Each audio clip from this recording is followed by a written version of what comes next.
नमस्कार। आज हम बात कर रहे हैं भारत और यूरोप की। इनके बीच रिश्ते काफी गहरे हो रहे हैं। हाँ, और ये ऐसे समय में हो रहा है जब दुनिया तेजी से बदल रही है। पुरानी व्यवस्थाएं थोड़ी कह सकते हैं हिल रही हैं। बिल्कुल। तो सवाल यही उठता है कि ये दो महत्वपूर्ण खिलाड़ी भारत और यूरोप आखिर एक दूसरे के इतने करीब क्यों आ रहे हैं? सही सवाल है। हमारी आज की ये जो बातचीत है ये India and Europe partners for a stable world नाम के एक लेख पर आधारित है। हाँ, उसी के कुछ मुख्य बिंदुओं को हम समझने की कोशिश करेंगे। हमारा मकसद यही है कि इस बढ़ती नजदीकी के पीछे की वजह क्या है और दुनिया पर वैश्विक मंच पर इसके क्या मायने हो सकते हैं। और देखिए, ये सिर्फ कोई आंकड़ों या समझौतों की बात नहीं है। नहीं, बिल्कुल नहीं। ये असल में दो ऐसी ताकतों के साथ आने की कहानी है जो दुनिया को एक स्थिर, एक नियमों पर आधारित दिशा देना चाहती हैं। खासकर तब जब कुछ बड़ी ताकतें थोड़ी अपनी मनमानी करती हुई सी दिख रही है ना। हाँ, बिल्कुल। तो चलिए इस दिलचस्प रिश्ते की परतों को खोलते हैं। हाँ, तो सबसे पहले क्या चीज है जो इस रिश्ते को इतना अहम बना रही है आजकल? देखिए, यहाँ सबसे आकर्षक बात यह है कि कैसे दुनिया भर में जो उथल-पुथल हो रही है, वो इस रिश्ते को एक तरह से खाद पानी दे रही है। अच्छा, कैसे? जैसे अमेरिका की नीतियों में आप देखिए बदलाव आया है। यूरोप भी अब अपनी रणनीतिक स्वायत्ता, मतलब अपने फैसले खुद लेने की क्षमता, उस पर जोर दे रहा है। Strategic autonomy. हाँ, स्ट्रेटेजिक ऑटोनॉमी। और ये चीज भारत की जो बहुसंरेखण की नीति है, मल्टी अलाइनमेंट, यानी किसी एक गुट से ना बनकर सबके साथ अपने हितों के हिसाब से संबंध रखना, उसके साथ बिल्कुल फिट बैठती है। एकदम। दोनों ही एक ऐसी दुनिया चाहते हैं जो किसी एक या दो सुपर पावर पर निर्भर ना हो। मतलब एक मल्टीपोलर वर्ल्ड जो अंतर्राष्ट्रीय कानूनों और आपसी सहयोग पर आधारित हो। तो ये एक तरह की जरूरत बन गई है, सिर्फ चाहत नहीं। हाँ, ये एक जरूरत बन गई है। ये दिलचस्प है कि कैसे वैश्विक बदलाव इन्हें करीब ला रहे हैं। लेकिन क्या ये सिर्फ रणनीतिक या कागजी बातें हैं या जमीन पर भी कुछ ठोस हो रहा है? मेरा मतलब है खासकर आर्थिक मोर्चे पर। हाँ, आपने बिल्कुल सही पॉइंट पकड़ा। क्योंकि नीतियां अपनी जगह हैं, पर असल जुड़ाव तो व्यापार और निवेश से ही गहरा होता है। सही। और आंकड़े इस कहानी को बखूबी बताते हैं। आप 2015 से 2022 के बीच का समय देखिए। भारत में ईयू का जो कुल एफडीआई है वो 70% बढ़ा है। 70%? ठीक है। लेकिन इससे भी ज्यादा चौंकाने वाली बात है फ्रांस की। अकेले फ्रांस का निवेश इसी दौरान 373% उछल गया। 373%? ये तो बहुत ज्यादा है। हाँ, ये सिर्फ पैसे का आना नहीं है। ये दिखाता है कि एक बड़ा यूरोपीय देश भारत पर कितना गहरा रणनीतिक भरोसा कर रहा है। और ये रास्ता दो तरफा है। पिछले 3 सालों में देखें तो भारत से ईयू को जो निर्यात होता है वो लगभग दुगना हो गया है। अच्छा। तो ये दिखाता है कि आंतरिक इंजन जो है वो गर्म हो रहा है। हालांकि इसमें अभी भी बहुत संभावनाएं हैं जिनका फायदा उठाया जा सकता है। 373% का उछाल तो वाकई एक मजबूत संकेत है। और जब हम ये आर्थिक जुड़ाव की बात कर रहे हैं तो फिर टेक्नोलॉजी का पहलू वो भी जरूर अहम होता होगा। निश्चित रूप से। आज के डिजिटल युग में तो टेक्नोलॉजी के बिना बात ही अधूरी है। और यहां भी देखिए, सोच में काफी समानता है। कैसे? भारत और यूरोप दोनों ही डिजिटल इंफ्रास्ट्रक्चर को सिर्फ बड़ी टेक कंपनियों के मुनाफे का जरिया नहीं मानते।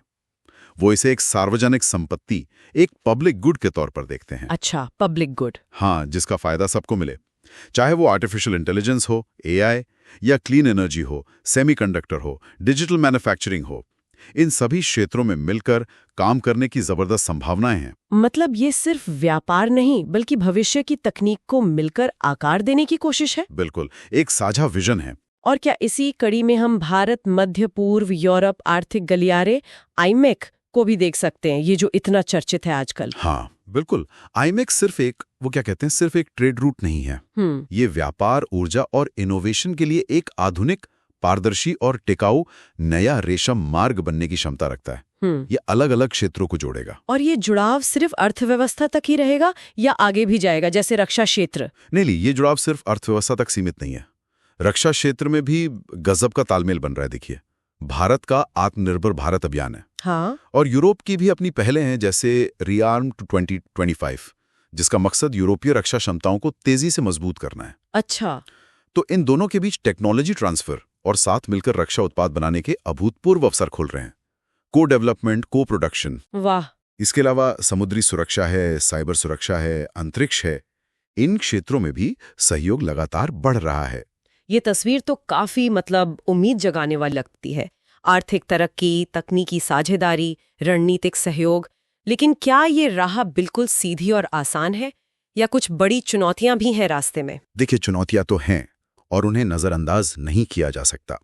सबसे बड़ी चुनौती तो शायद वो भारत और ईयू के बीच जो मुक्त व्यापार और निवेश समझौता है उसको फाइनल करना है। हाँ, वो तो काफी समय से चल रहा है। काफी समय से चल रहा है और दोनों पक्षों को एक दूसरे की चिंताओं को समझना होगा। जैसे भारत के हरित ऊर्जा लक्ष्यों के प्रति संवेदनशीलता दिखानी होगी। और वो यूरोप का कार्बन टैक्स वाला मामला, सीबैम? हाँ, वो दूसरा अहम मुद्दा है। Carbon border adjustment mechanism, CBAM. ये असल में आयात पर कार्बन टैक्स है।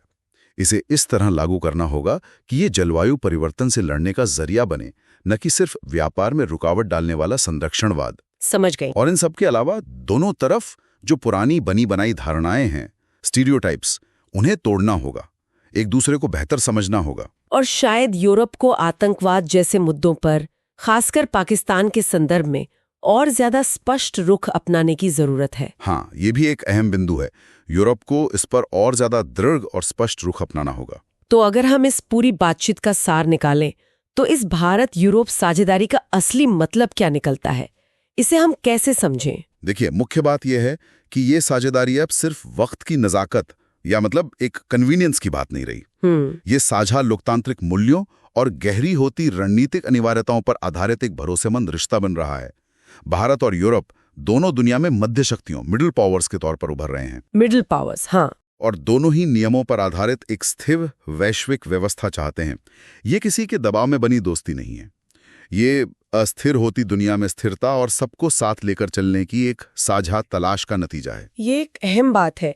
और अंत में हमारे श्रोताओं के लिए कोई सवाल जिस पर वो सोच सकें? हाँ, सोचने वाली बात यह है कि ऐसे समय में जब दुनिया लगातार दो खेमों में बढ़ती दिख रही है, ध्रुवीकरण बढ़ रहा है, हाँ, तो क्या भारत और यूरोप का ये बढ़ता हुआ तालमेल, ये जुड़ाव वैश्विक स्थिरता और समावेशिता के लिए एक तीसरा, एक वैकल्पिक मॉडल पेश कर सकता है? एक ऑल्टरनेटिव मॉडल, दिलचस्प। हाँ, और भविष्य में ये साझेदारी और किन अप्रत्याशित, किन नए आयामों तक पहुंच सकती है जिनकी शायद हमने आज कल्पना भी नहीं की है, इस पर विचार करना वाकई दिलचस्प होगा।